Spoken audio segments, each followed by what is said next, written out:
Hi, I'm John Green. This is Crash Course World History, and today we're gonna make it rain. We're gonna talk about money, the stuff that makes the world go round. Not very good at making it rain. Mr. Green! I'm sorry, but money doesn't make the world go round. That's actually conservation of angular momentum. It's the same thing that allows, like, figure skaters to turn in circles. Look, me from the past, I know you came in 4th in physics among all C students in the entire state of Alabama in the 1994 State Academic Decathlon Tournament, but that doesn't actually make you good at science.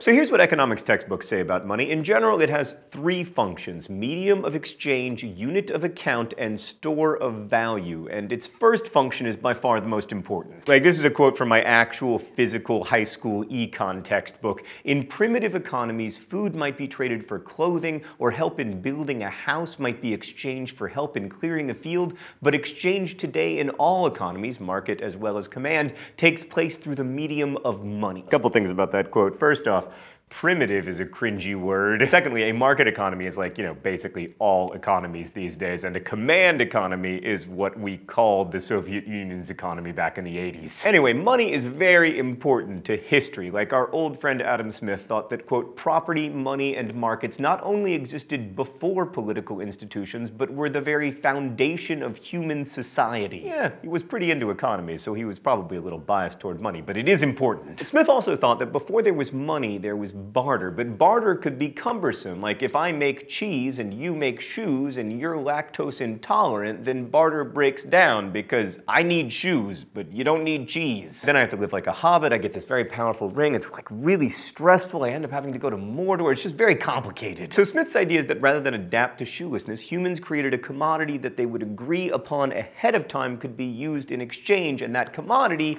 is money.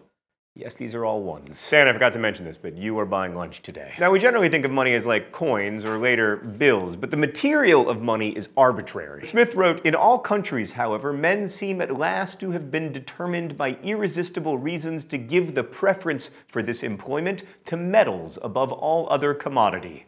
A sentence that shows you why we didn't teach him in crash course literature. But of course, it's really inconvenient to like weigh and measure metals every time you want to buy or sell something, so people hit upon the idea of making coins with a standard size and weight. Now, Smith is probably right that coins are much more convenient than bartering, right? Like, especially if the main store of value in your community is something like cattle. I mean, let's say you still need a pair of shoes. Well, they aren't worth an entire cow. Trading in partial cows, fairly messy. It's also very bad for the cow's health, and the cow loses a lot of its value because, it's no longer living. So that all makes sense, but it's problematic when Smith universalizes that observation by claiming that as a matter of convenience, every prudent man in every period of society must naturally have endeavored to create money. Smith, man of the Enlightenment that he was, is positing that the creation of money is part of human nature. Like in the 2nd chapter of Wealth of Nations, Smith explicitly says that the division of labor is the, quote, consequence of a certain propensity in human nature to truck,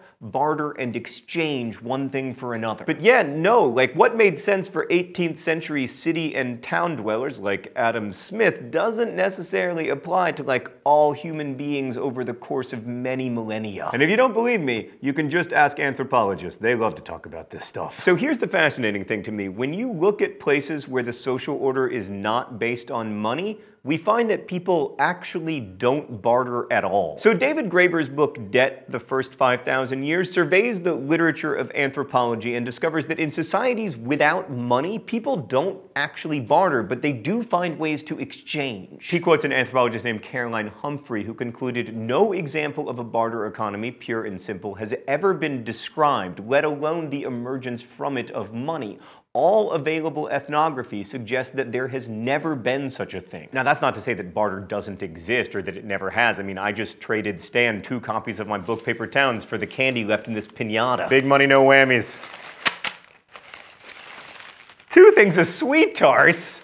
Stan, that's not fair. All right, let's go to the thought bubble. So according to Graeber, barter was reserved for trade between strangers, even enemies. For most of human history, humans lived in small communities, and in those small communities, most exchange took place using forms of credit. Basically, when people know each other well, they're willing to trade with the future expectation that what one gives today will be repaid at some future date with something of roughly equivalent value. So in small localized communities, everyone is in debt to everyone else, and there's no real need of physical money like coins as a way of keeping accounts because, you know, you remember when someone owes you 40 barrels of beer or whatever. We see this historically in the early civilizations of the Fertile Crescent, where the basic monetary unit was the shekel, and 1 shekel's weight in silver was the equivalent of a bushel of barley. Money in ancient Sumer was actually created by bureaucrats in order to keep track of resources and move things back and forth between departments, but that doesn't mean that silver actually circulated freely. Graeber writes, while debts were calculated in silver, they didn't have to be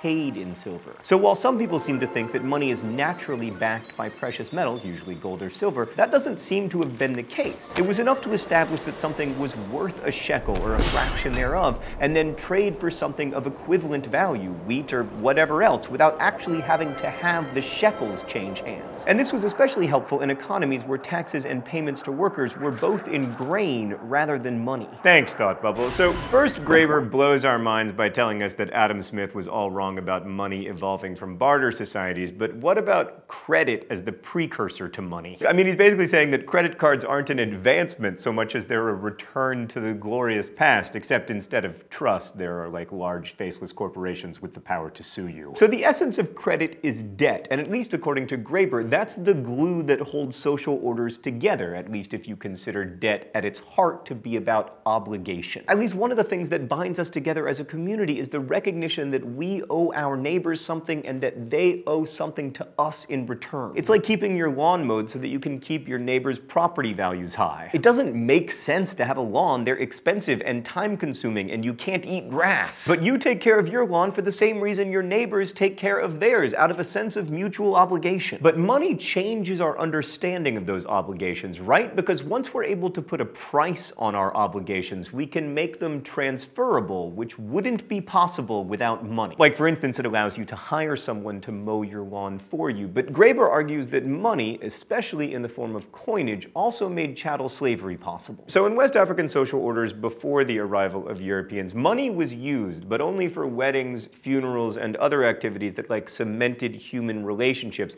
and the money largely had symbolic value. But when Europeans arrived, they introduced monetized trade into the system, and in the process transformed that system. Money was no longer about transferring value to solidify relationships between individuals and families. It was about quantifying debt and also making it transferable. So Graeber's theory links money as we know it to slavery and war. Like, coins began to be used in India, China, and the soon-to-be Persian province of Lydia almost simultaneously, all around 600 BCE. And in Graeber's view, this happened because this was a period of time that saw a shift from earlier forms of honor-based warfare, like what is described in the Iliad, to a new, more state-based warfare. Armies started fighting over things like territory and resources rather than like kidnapped wives. So in all three, oh, it's time for the open letter. But first, let's see what's inside my globe today. Oh, look! It's a molten core of nickel and iron. Can you turn into coins? Oh, Stan, look how rich I am! Virtually. Thought Bubble's clearly much better at making it rain than I am. An open letter to honor-based warfare. Dear honor-based warfare, I guess now is the time in the video that I have to tell you that I don't entirely agree with Mr. Graeber. Like with the Iliad, we were telling ourselves a story about why we went to war, right? We went to war not for resources, but for glory.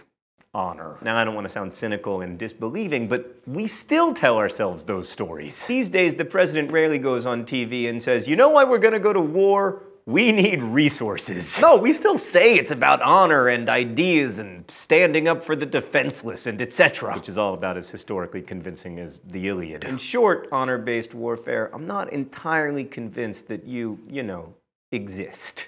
Best wishes. John Green. Anyway, so in all three of these governments, in India, China, and Lydia, they were pretty small scale, especially compared to the empires that would soon come. But they built their power on professional armies that needed to be paid, and coins were a great way to pay them. It just works much better than like trying to split up the plunder among everybody. The plundering method of payment is just like a garage sale. The people who get there early get all the good plunder, and then the rest of the people, they're just left dividing up, old clothes. Also, in Graeber's view, states began to encourage the use of coins because of the uncertainty of war. Like, violence creates uncertainty for merchants and decreases the likelihood that they will accept payment in the form of some kind of trust-based credit arrangement. And soldiers aren't known for accepting credit as payment either because, soldiers are keenly aware that they might die soon. So according to Graeber, this combination of war and state building led to the rise of coinage. And then in order to keep paying soldiers, rulers like, say, Alexander the Great needed to continue their conquests. So you need an army in order to have an empire, and your army only likes to be paid in coins. Now you can seize some sweet, sweet metal plunder, then melt it down and make coins, but with an empire-sized army, that's not gonna cut it. You need more silver. Where are you gonna get new silver?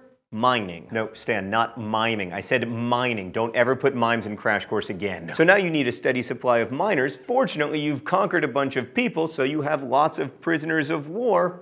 And now you have slavery. This military coinage slavery complex was described explicitly in the Arthasastra, a political guidebook written by Minister Kautilya for the Mauryan dynasty that made it clear that coins and markets sprung up above all to feed the machinery of war. He wrote, "The treasury is based upon mining, the army upon the treasury. He who has the army and the treasury may conquer the earth." And Graeber says that China followed a similar pattern. He writes, "The same fractured political landscape, the same rise of trained professional armies, and the creation of coined money largely in order to pay them." So if money is a creation of the state and its military, then it follows that when the state fails, as it did in Europe after the fall of the Western Roman Empire, coinage largely disappears. And that's exactly what happened, actually. But of course, that doesn't mean that transactions fail to take place or that trade completely disappears, but it did decline a lot. And in situations like that, people often revert to the virtual credit systems that we talked about earlier, the ones that rely more on personal connections than on, like, state enforcement. So Adam Smith's origin myth of money, that it derives from people's natural desire to make barter more convenient